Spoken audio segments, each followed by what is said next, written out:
Hey, welcome to the Black Knight Nation podcast. I'm your host, Sal Interdonato. The Black Knight Nation podcast is brought to you by Higher Echelon. Higher Echelon is a company run by Joe Ross, who's a former Army fullback, former Army assistant coach, former Army officer.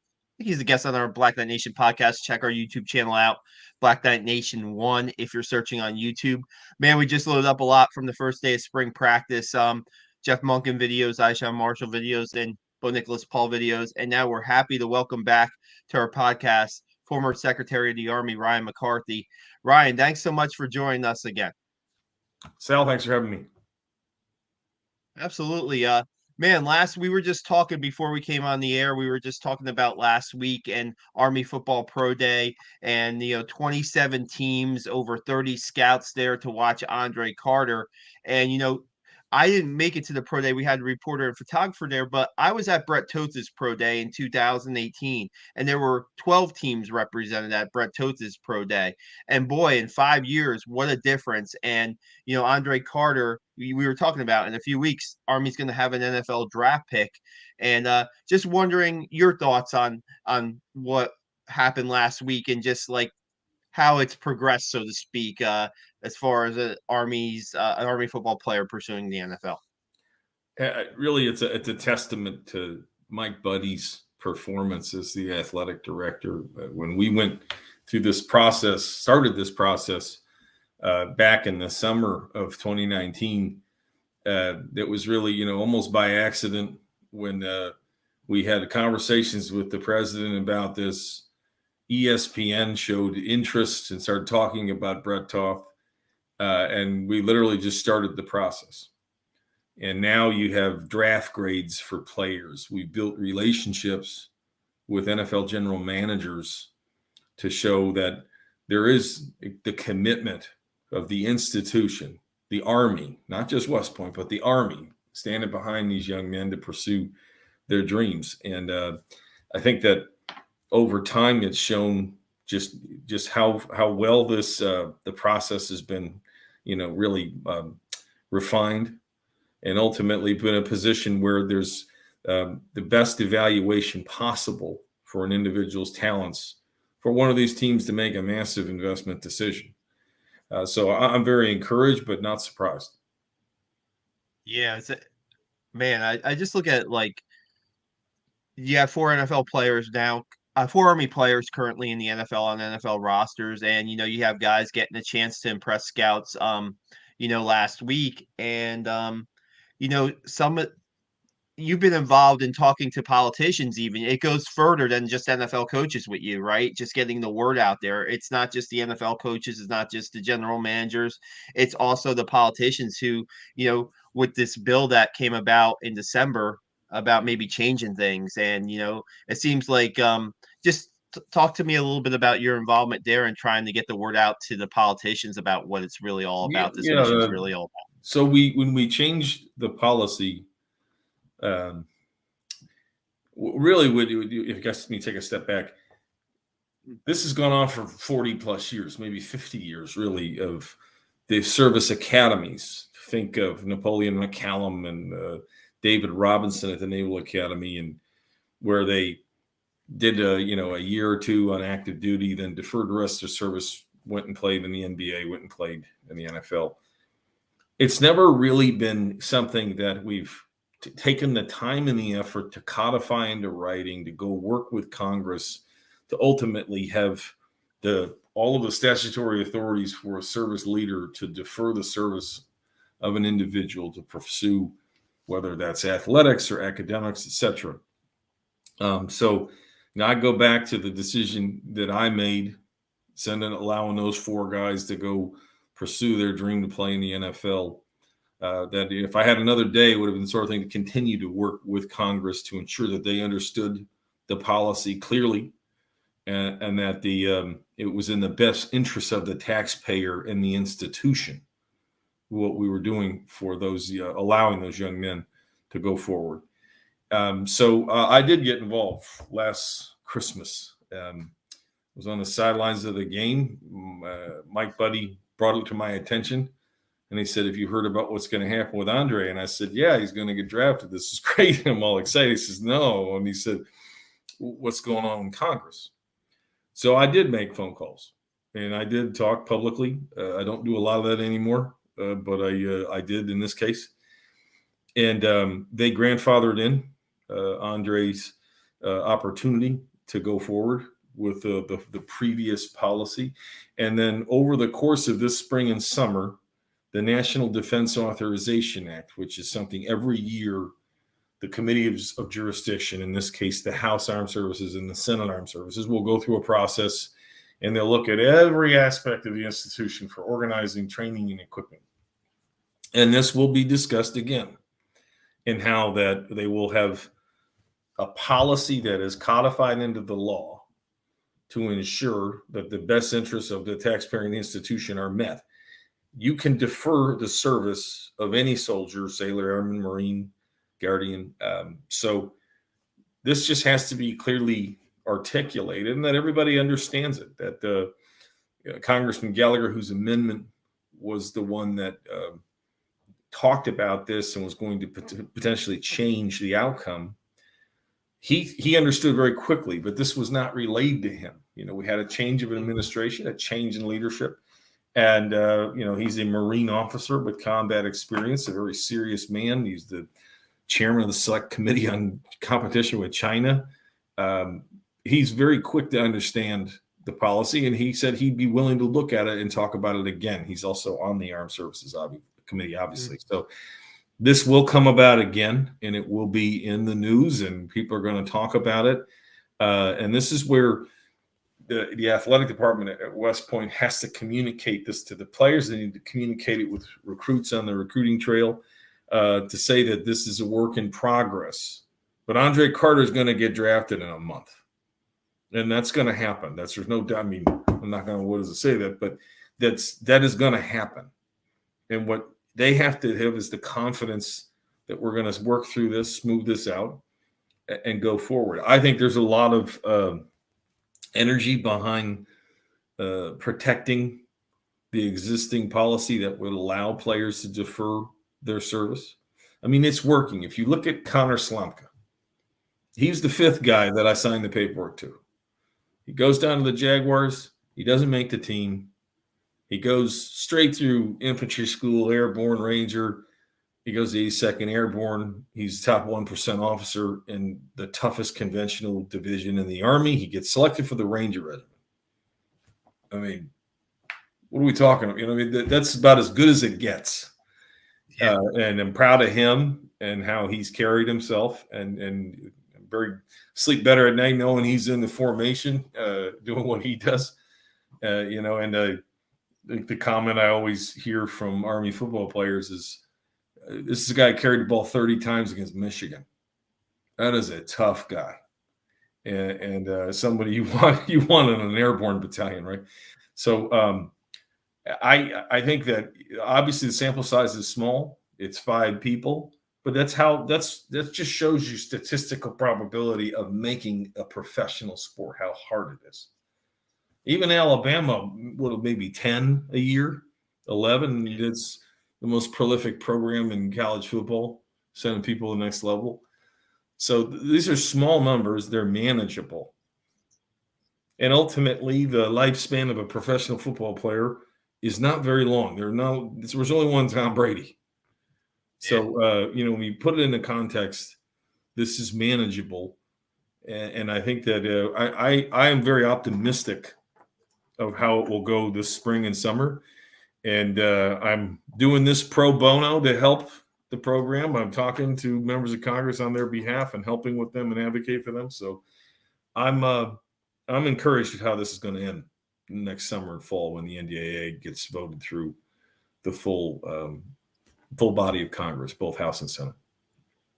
Because I was just wondering when this whole comes out. It comes out like the week of the Army Navy game that this bill is out there and stuff. And I just wondering how much information like politicians have on like specifically on not necessarily an individual player, but the program and the mission, so to speak. And like you mentioned, the examples of Connor Slumka where, hey, he tried.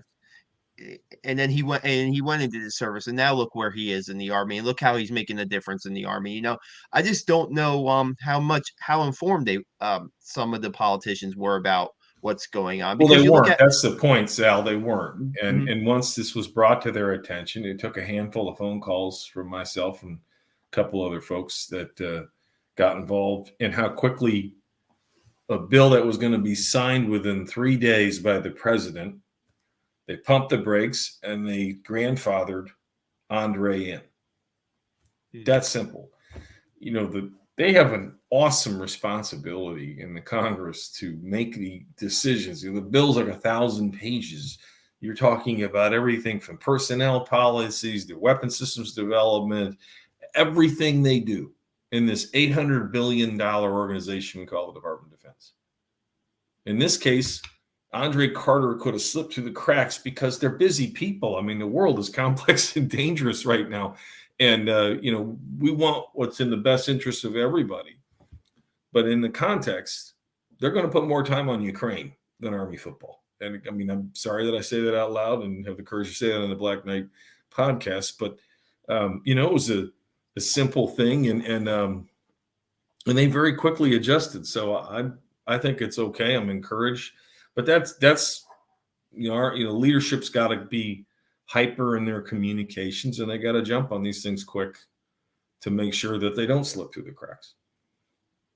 Yeah, and I think also, Ryan, it's important to have this across the board in the service academies, not just Army, but Air Force and Navy too, right? To have the same policy across the board, and just the athletes from Air Force and Navy to know too that they can also, because I'm guessing those guys, if there are Navy players or Air Force players that are getting attention for this year's draft or free agency, that they also will be grandfathered too. I think it's grandfathered.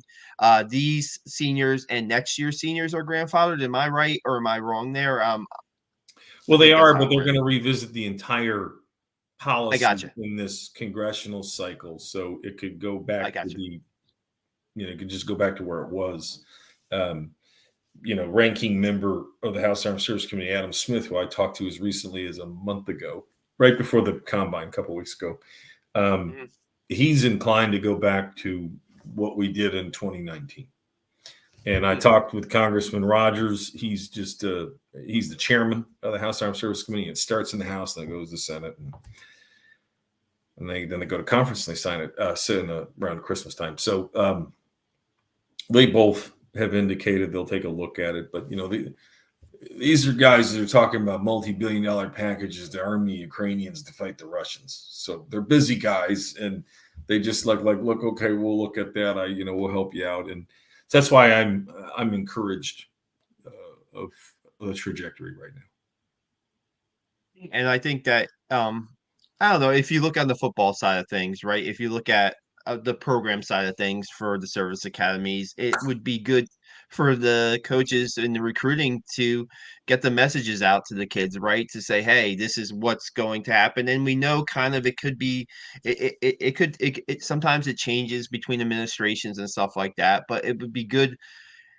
I don't know if a recruiting pitch wise, but it's just good to know that the the kids that are might be at considering Army, or might give them a deeper look, or kids, the players that are at prep school might say, okay, let's see, I'm going to go to West Point, see where I stand on the depth chart when I get there, and you know s- see where I can go from there. I think it's good to have. Maybe there'll be some clarity. Maybe there'll be some more clarity in the summer, hopefully.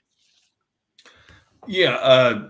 So just when they look at the timing, this is what they call posture season, and you turn on the TVs and you see the Secretary of Defense and Secretary of the Army, and they're there with the chairman and the chief staff of the Army, and they're sitting side by side, shoulder to shoulder, dealing with that, looking down the barrel of the dais with 50 members of the Congress looking at you and questioning you for hours. Then they go in this thing called markup May, June, and they start just internally to the Congress, and they, from what they heard, from what they've read from the proposals, they go over it and they make determinations. Fund it, don't fund it, change it. The executive branch proposes and the Congress disposes, and they ultimately get the final say. And and they're gonna go through the process, and then through the summer they get to appropriations and they find out how you drop all the dollars in. So we really won't know until the fall.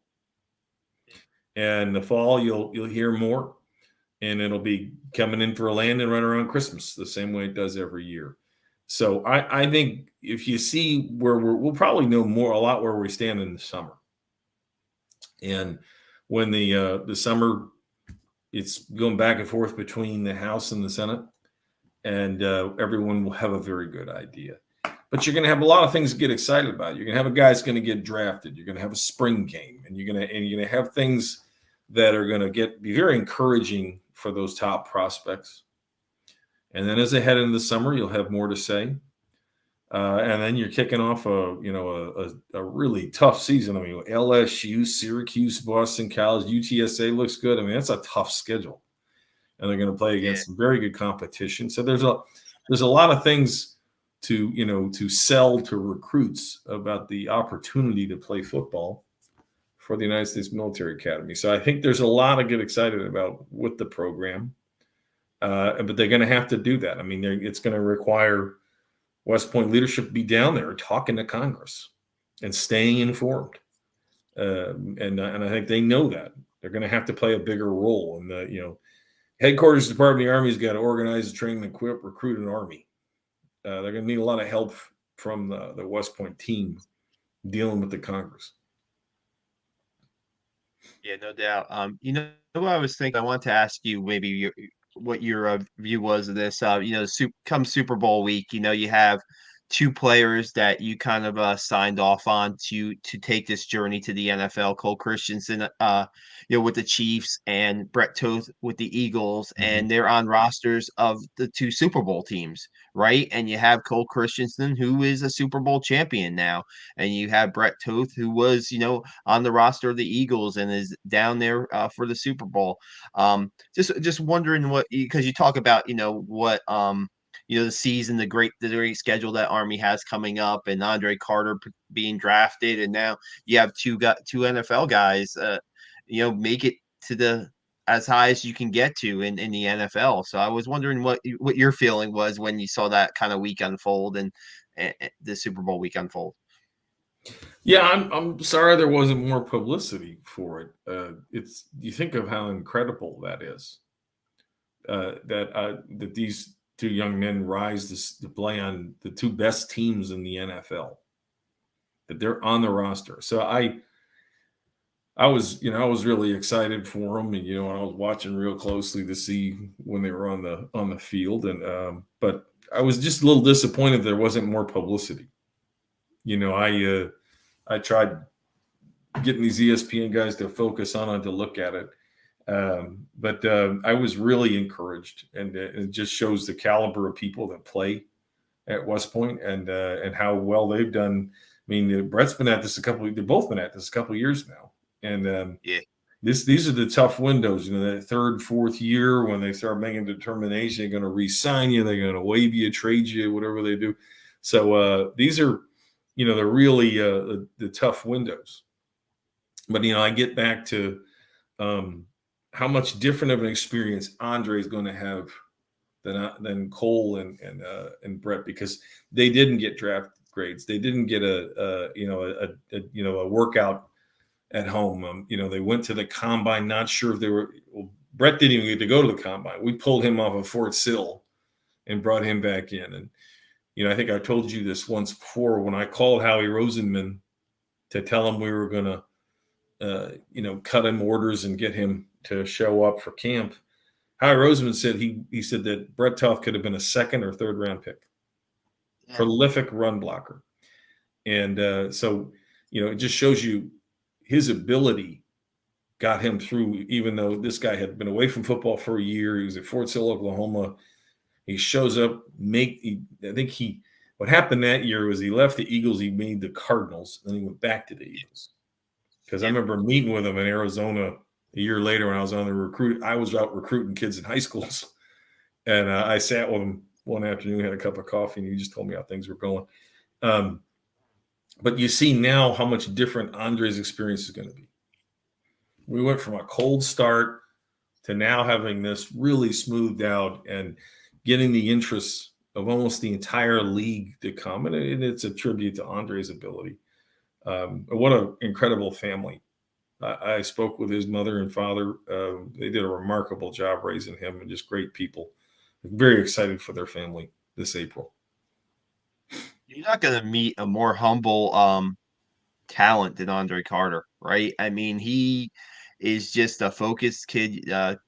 The Army football coaches talk about how much film he would watch during the season and how he was just like a film junkie, so to speak. And then he does when he speaks, like you saw him speak at the NFL Combine and how humble he was in front of the national media and just kind of honored to have the opportunity to pursue this dream of his. And man, you look at the talent. There are not many Andre Carters out there, right? There are not many 6'6", 6'7", 260-pound guys out there with Andre's raw abilities. And now, you just hear and you read. And I was able to talk to one NFL scout at the Army Navy game, and you just now it's just getting them in the weight room a little bit and, getting that maybe 1 year of NFL, being on an NFL roster and see it. The future is so, I mean, incredibly bright for him. Pete Thamel of ESPN, when he interviewed me,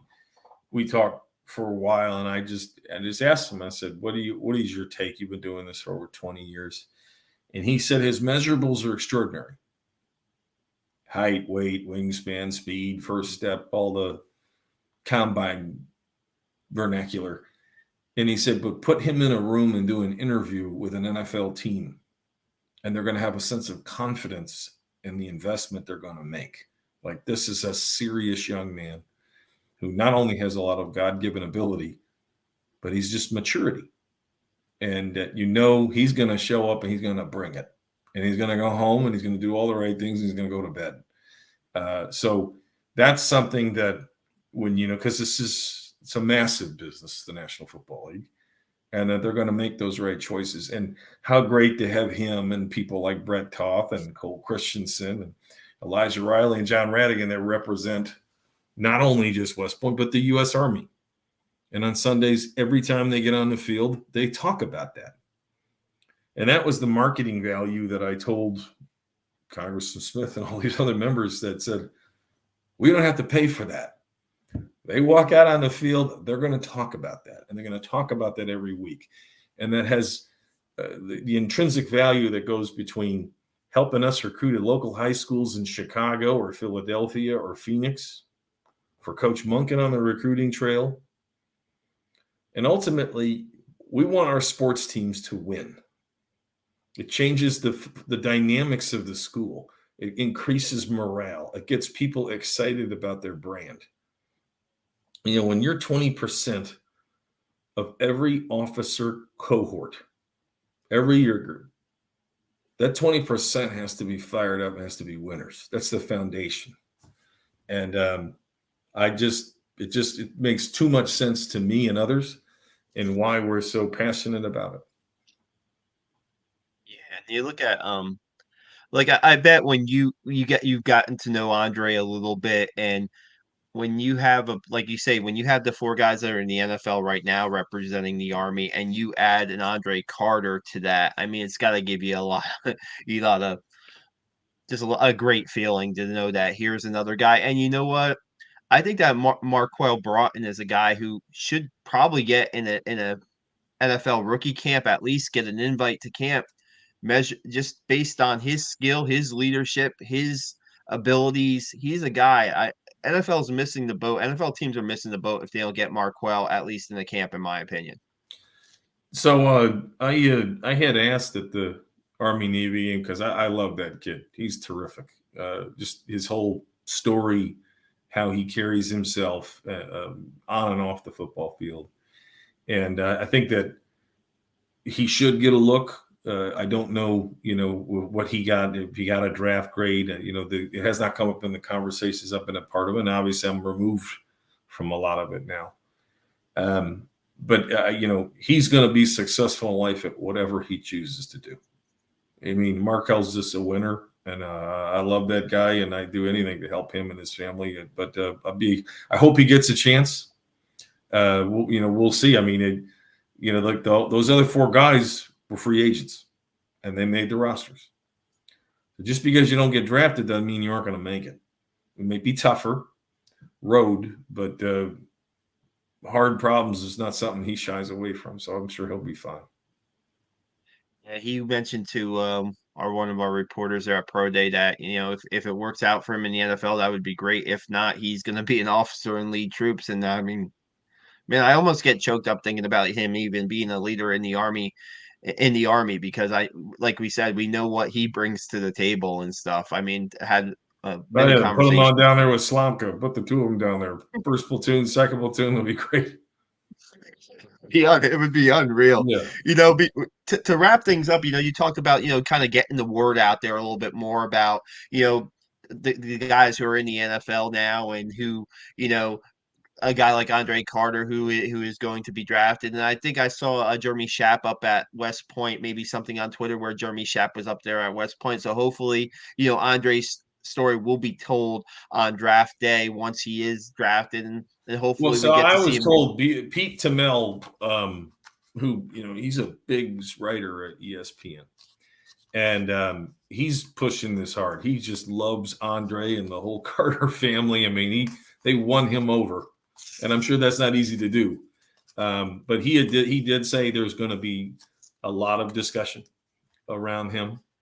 They think he's a day two guy for sure. Yeah. So Yep. think that second and third round is day two. That's a big deal. When you go in the first 4 rounds, you're making the team. Those are big investment decisions, top 100 football players of that year in college football. So, I mean, that's big time stuff. And I think that there will be more energy, for sure in April. But, you got to sustain that over time and be consistent. I mean, I never liked dealing with the media. I was always anxious that I was going to say something dumb and misrepresent or embarrass the Army, but it was my job. And you got to get out there and you got to sell the institution and explain it. I mean, the U.S. Army is America's sons and daughters and billions of dollars of American treasure. And, at West Point, they have the responsibility of educating, mentoring, shaping these young men and women. And it's a special place, and just people got to get out there and talk about it. They got to talk about that football team. And I'll do what I can, but I'm removed now. I'm a former. Do you have a son at West Point or no? No, my daughter Oh. is young. She's still in primary school. So Okay. if I can get her to play a sport up there, I'd love to. But we'll see what she wants to do. Gotcha. She's an affinity for the women's basketball team. I took her to a couple games there once, and she loves that and has picture of her with the women's team doing a beat Navy, and she's right by her bedside, so she's pretty jazzed about that. Missy Traversi's doing a great job with that program. Isn't she? Bringing Yeah. a lot of. I mean, man, I was at the Army Navy game, and the energy she brings to the sidelines and to the game is something that is very, very noticeable. And I'm like, have you had her on this show? No, I haven't. We got to get more coaches on this show. We got to get her on. I really like her. I had a chance to talk to her a few times, and you got to get her on, Sal. I'm a big fan of the women's basketball team. My daughter's like their mascot, so you got to do that. Wait, one last thing. When we talk about Andre Carter, right, in the possibility of him getting drafted on that second day, and sometimes ESPN brings in somebody to announce like the draft pick and stuff like that. I think it would be really cool. I don't know who that person would be, but I think it would be really cool to have Andre Carter's draft pick announced by somebody affiliated with the Army or maybe the Army well, program. that's up to the team. Okay. So say my Chicago Bears drafted him, which I can only hope. It would be up to the Chicago Bears organization. Okay. But I mean, it'd probably be in their best interest, put a bunch of soldiers out there and and get to read it off. And I think that would be very appropriate. But that, it's going to come down to the team that would do that. Yeah, because I was thinking maybe like a Caleb Campbell or something like that. I don't know, but I mean, just like the Army's last draft pick was 2008, Caleb Campbell. That's 15 years ago. So the Andre Carter, is a weeks away from making the program proud in program history. We really appreciate you having you on, Ryan. Thanks so much. If you check our Black Knight Nation YouTube channel, we have a podcast with Jeff Monken on there that we did before spring practice. We also have a podcast with Danny Verpale, who's the new safeties coach. Check out, and now we add our second podcast with Ryan McCarthy. Ryan, you say you don't like talking to the media, but we really appreciate you jumping on with us and really getting the word out and clearing up a lot of things about what's going on with Army football players and the potential to play in the NFL. Thanks so much today, and I look forward to talking to you really soon. Fired up for the draft. Thanks for having me, Sal.